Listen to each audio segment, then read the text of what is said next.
fresh timer starts the minute a tomato gets picked. That's why at Kroger, we shorten the time from harvest to home. So no matter how you shop, you'll have more time to enjoy your fresh produce. Kroger, fresh for everyone. Why should you call a lawyer after a car accident? Without a lawyer, you might not get the money you deserve or the medical care you need. Call 706-724-7224. Bill and Posh for everyone. Chief Meteorologist Tim Miller. Weather coverage you can count on.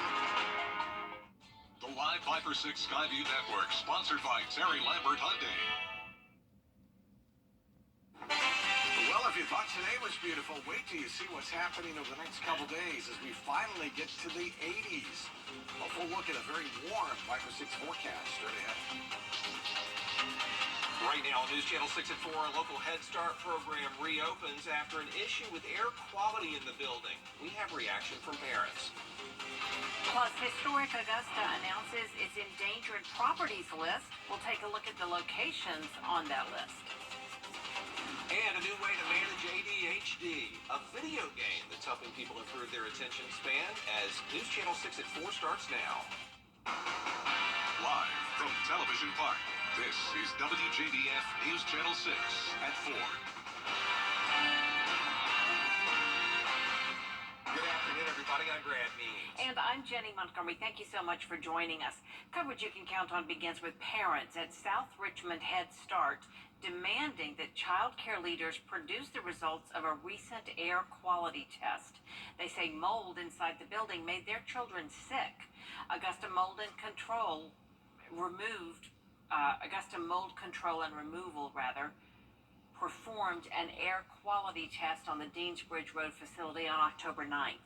Operations Manager Bill Mills says a parent had complained there was mold in the daycare, so Head Start closed last Friday for a deep clean after test results showed there was mold. It reopened Monday, but many parents tell News Channel 6 their kids are still sick, and Head Start did not communicate what was going on in a timely manner. For sure, we know that there was the air quality test that was done. We don't know the true results of those. We were promised to get them, and we still have not seen them. Mills says he plans to share the air quality results with parents after he receives the second test results. He also says this was the first deep clean at the school, but moving forward, it will be done twice a year. Tonight we're going to continue our series on child trafficking in this area, and Barkley Bishop talks to a victim. Amber Wilson says she was 16 years old when she was sex trafficked for the first time. She was homeless and says the trafficker preyed on her needs and wants, including a meal to eat and a place to stay. Although the law would say she is a victim, she said she didn't feel like it since she agreed to take part. So he took me to a house where there was a gentleman there waiting for me. And he's like, you don't have to do anything you don't want to do. Just, sit with him and talk with him. Or if he might want you to lay in bed with him. Coming up on News Channel 6 at 6, Amber talks about the quick decision she made while in a horrible situation, a move that changed her life forever. An Aiken County family wants answers on this, the third anniversary that their loved one disappeared. The last time somebody saw him, he was leaving the jail. Chandler Smith, still missing. Even though Aiken County investigators reported months after his disappearance that he was believed to be kidnapped, shot, and killed. Authorities say Smith's case is an ongoing murder investigation. They think he was killed at a home on Tundra Trail in Aiken County. 22 years old. Last seen on video the afternoon of October 22nd, 2020, getting into a red Mitsubishi sedan with 3 men at the Aiken County Detention Center. And once that car left the jail parking lot on Wire Road, nobody saw him again. Things I don't understand, that I question. And it's hard, especially because they don't know where Chandler is. And that's the biggest piece to the puzzle. Investigators say they have warrants for 3 men, but they say all of them ran away to Mexico to avoid arrest.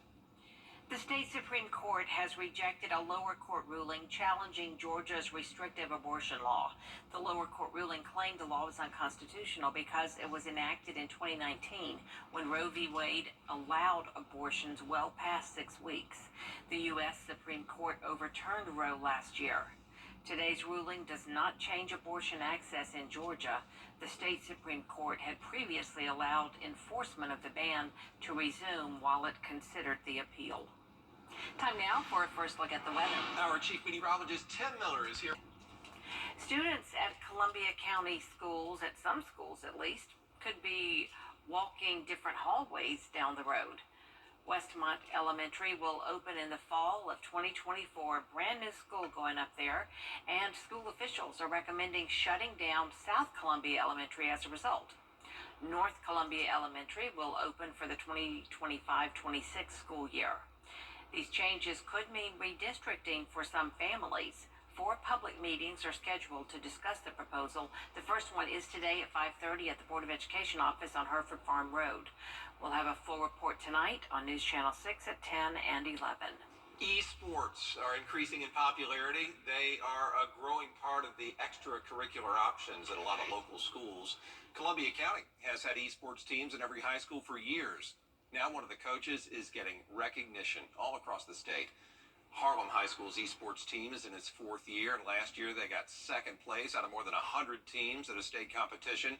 And Coach Brad Williams now being recognized as the Georgia High School Association Esports Coach of the Year. Yeah, it was kind of surreal in the fact that I haven't won a state championship just to get that call, but I'm very involved on the Esports Advisory Council. I kind of helped start that. And just being that kind of point person for the GHSA and how do we make esports to grow and how do we kind of keep it in line with other sports but also make its own thing because it is different. That's just wonderful news. Coach Williams will be recognized as GHSA's Esports Coach of the Year at tonight's school board meeting at 5:30. Augusta University has a new facility where students can take part in varsity video gaming. Esports has been at AU for years, and now they have a new esports arena inside the Georgia Cyber Center. It features 16 computers for students to sharpen their gaming skills. Yesterday's opening comes at just the right time. The team's going to compete in the Peach Belt Conference Championship this Saturday. It's going to be up at Kennesaw State. You know, certain tasks can be tough for people with ADHD. Now there's a video game to help improve attention and function. Liz Ortiz shows us how the treatment works. What if your doctor prescribed you a video game? This one was actually designed to treat ADHD. This was built from the ground up to do something in the brain. Dr. Scott Collins is one of the people behind Endeavor OTC. It's a video game that targets the part of the brain involved in attention control. It's been in development for 10 years, went through clinical trials, and has been presented to the FDA. The FDA agreed, they reviewed all the clinical data and said, yeah, you can actually market this specifically to people with ADHD. It improved attention and it improved function. In the game, you have to pay very close attention and steer a character through a world while avoiding distractions. It's the combination of those two things together that we know from a lot of other research stimulates the parts of your brain involved in attention, and just like other parts of your body with exercise, you can actually strengthen neural connections through using this treatment. There are now 2 versions, a prescription version for kids and an over-the-counter version for adults. I really saw the immediate effect. Ryan Watkins is the executive director of the California Republican Party. He also has ADHD. It takes time, extra time throughout your day to plan certain tasks. When he heard about Endeavor, he thought he'd give it a try. It's not fun, but it's like fun going to the gym. You know you need to take care of yourself. It's a big goal for us is actually to get people to really think about this as a treatment that's delivered through a game. Prescription to play that could make a big difference. It is estimated about 6 million children and more than 8 million adults have ADHD. Coming up, continuing to give back to the country they protected and served. A nonprofit with a goal to connect military veterans with the game of golf. We'll tell you about the ultimate mission next.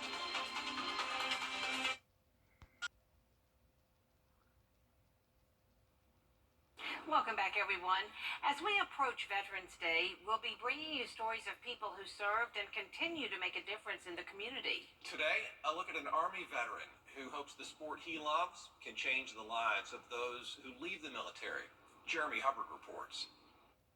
This way. Okay, here we go. What do Afghanistan, Iraq, and the golf course have in common? Oh, that's not good. This caddy, whose life has been changed by all three places. A lot of people get out of service, and then they find themselves lost, or they just don't have that motivation or that connection that they used to have. Michael Pappas served 14 years in the Army, including 5 combat deployments. I did 1 to Iraq, 3 to Afghanistan, and 1 to Syria. Injuries forced him out of the service. And around that time, he rediscovered his lifelong love of golf, began caddying at some of the most well-known golf resorts in the country, and realized the healing effects the game could have on him and other war veterans who were making the difficult transition back to civilian life. So number 1 is bringing veterans together through the game of golf. That's when an idea was born. Mike and 2 of his veteran friends recently founded a charity called Loops for Troops. Looper was specifically the guy that would do the loop with the golfer. Traditional golf courses used to be 9 holes out and 9 holes back. So you would do that loop, and the guy that was carrying your bag and giving you all the information was the looper.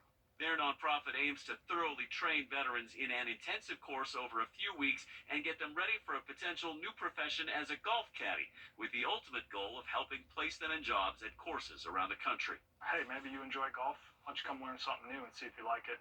Even if they go for a season or 2 seasons, they may meet the person that can drive them to their next profession.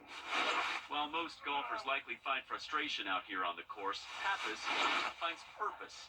It may seem a world away from a war zone, but if you ask him, the lessons learned there definitely apply here too. We used to do physical exercise. We like being outdoors, most of the veterans. And so getting them back outdoors and seeing this beautiful scenery and being able to walk and connect with people, that's the biggest thing for me. And be sure to watch News Channel 6's Veterans Voices Special. John Hart and Dee Griffin hosts this special presentation. We're going to look at ways veterans have made a real difference in our community. It's coming up Friday, November 10th at 5:30 right here on News Channel 6.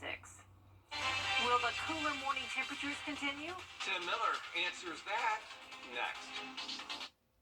I'm attorney Flash Cold Case Project, only on News Channel 6. This week's episode of Your Hometown Road Trip is the Halloween special. News Channel 6's Brandon Dawson talks about local filmmakers, Halloween-themed art shows, and a local woman who's using her Halloween display to give back. With the cost of groceries the way they are right now, I said, why not branch out and do something? I want people to enjoy this as much as we do, but let's get to a food bank. And we love community ministry in North Augusta. And so I said, why not? Let's put something out and collect food. Come by, enjoy it, but drop off a donation as well. You can catch Your Hometown Road Trip every Wednesday on News Channel 6. It starts at 12:30. There's more coverage you can count on News Channel 6 at 4:30. Including the Georgia State Supreme Court upholding the state's 6-week abortion ban. So what happens now? Dee's up after the break.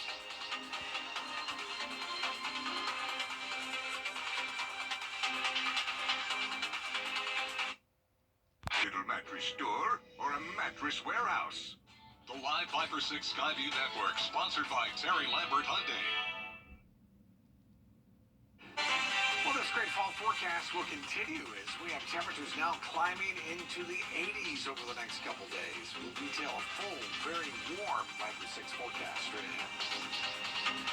Right now on News Channel 6 at 6, several parents claim their child's daycare made them sick because of poor air quality. We're going to hear from the manager and find out about the test results. Plus, rezoning in Columbia County schools. We'll tell you what the plan could mean for your child. And a look at endangered properties in Augusta. What structures could be at risk as News Channel 6 at 6 starts now. Live from Television Park, this is WJBF News Channel 6 at 6. Good evening, everyone. I'm Jenny Montgomery. I'm Brad Means. Thanks for joining us. Coverage you can count on begins in Augusta, and parents worried about mold. And their concerns prompted them to pull their children from a Head Start program. Renata Dubose has the story. Even though the weather is changing, parents at this South Richmond Head Start say the runny noses and wheezing their kids have is directly connected to school. I'm still on antibiotics. Several parents and even a former teacher are outraged, pulling their kids out of school and circulating a petition demanding results to a recent air quality test. It has been told that there has been mold in the school. An advocate on the inside, former teacher's assistant Catherine Jones shared these photos with parents and News Channel 6. In them, what looks like mold on walls, ceilings, and inside classrooms. All the children here have been sick. Nose running, congested, coughing. I have severe allergies, so I started getting ill a lot. She's getting sick a lot. Operations manager Bill Mill tells us his supervisor told him parents had mold concerns. That's when they ordered an air quality sample. A 4-hour process, he says, took place Monday, October 9th. Contact the parents on Thursday because we wanted to be closed on Friday because that's when he wanted to start to work. While parents did receive a letter stating doors to the school would close on Friday, October 20th and reopen Monday, they claim they still have not received the results of the test. Jones even took her own sample for a personal test. She says it came back with 5 different types of mold. But Augusta Mold Control and Removal's owner tells News Channel 6 2 tests are needed for accuracy, and his first test showed mold in the daycare. We didn't quite meet the standard for elevated conditions, so we couldn't call it a mold remediation. But we did offer to clean it and then to clear the ducts. Our cameras caught the school getting an outdoor pressure wash, and Mills tells us parents will be notified as soon as the post-air quality test results are in. I'm at the point where if I don't speak up for these children, who else gonna do it? Mills admits this is the first deep clean done in classrooms, but he says moving forward, he plans to make sure it's done twice a year. In Augusta, Renata Dubose, WJBF, News Channel 6. It is time now for our first Airway. We'll detail all of that at your forecast in just a few minutes. Jenny Brent. Tim, thanks. Happening now, the Columbia County Board of Education giving people a look at its student relocation plan. This is a live look at that presentation as it continues at BOE headquarters in Columbia County. This plan would close South Columbia Elementary at the end of the year. It would open 2 new schools over the next 2 years. We're going to have full coverage of this meeting tonight on News Channel 6 at 10 and 11. Historic Augusta announcing its annual endangment, continuing our series on child trafficking in the CSRA. We'll hear from a woman who was trafficked as a teenager. But first, a look at what's ahead tonight on News Nation. Tonight on News Nation. Get a Medicare Advantage plan with extra benefits automatically. You need to take action. Right now is the time to enroll in a Medicare Advantage plan with additional benefits and savings.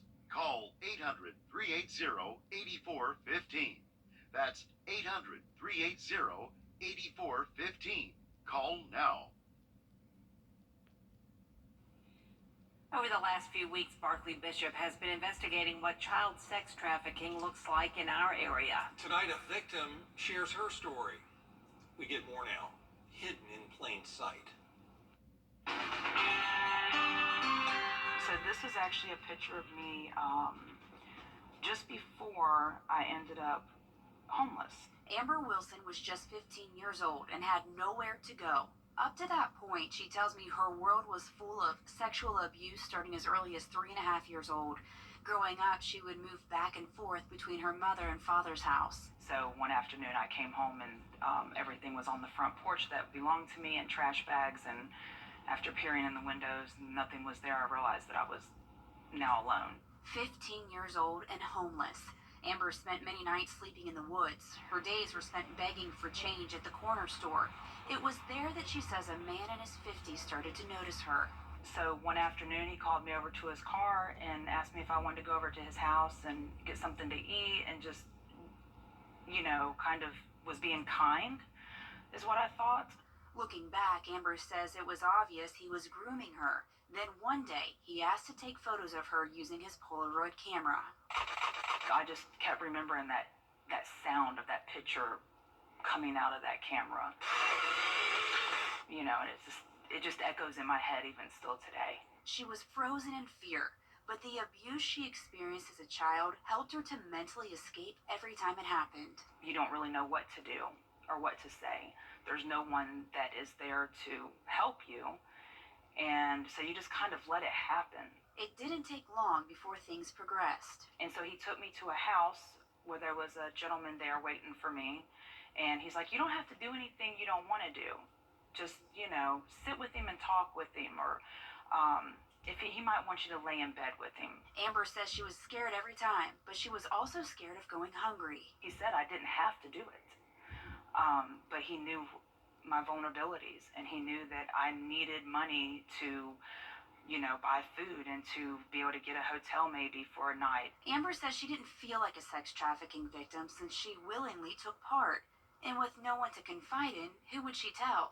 I didn't always know where I was. Whenever we go to the places, it was at night, and it was usually in neighborhoods that you didn't really want to walk the streets and walk out the door. It might be even more dangerous than being inside. Even when she wanted to stop, she says she kept getting lured back in by false promises. And sometimes I didn't get the money.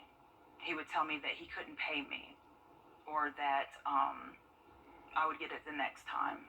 One day, something clicked in her brain, and everything changed. I was sitting on the bed, and the man was fondling me, and I just stood up and ran out the front door. From that moment on, she never looked back. About a week later, a police officer gave her a card with information about a program that helped her start a new life. Amber tells me her heart still grieves for those having to live the way she once did, but she has a message for all of them. You're a survivor, you're not a victim. You're a survivor, you're here, and there's a tomorrow, and there's hope in tomorrow. We do have resources to include local programs that help trafficking victims. You'll want to take advantage of those at WJBF.com/hidden-in-plain-sight. Our feedback on this segment has been overwhelming, and many of you still have questions. Stay tuned as we announce the date of our 1-hour special on WJBF that will be airing in the next few weeks.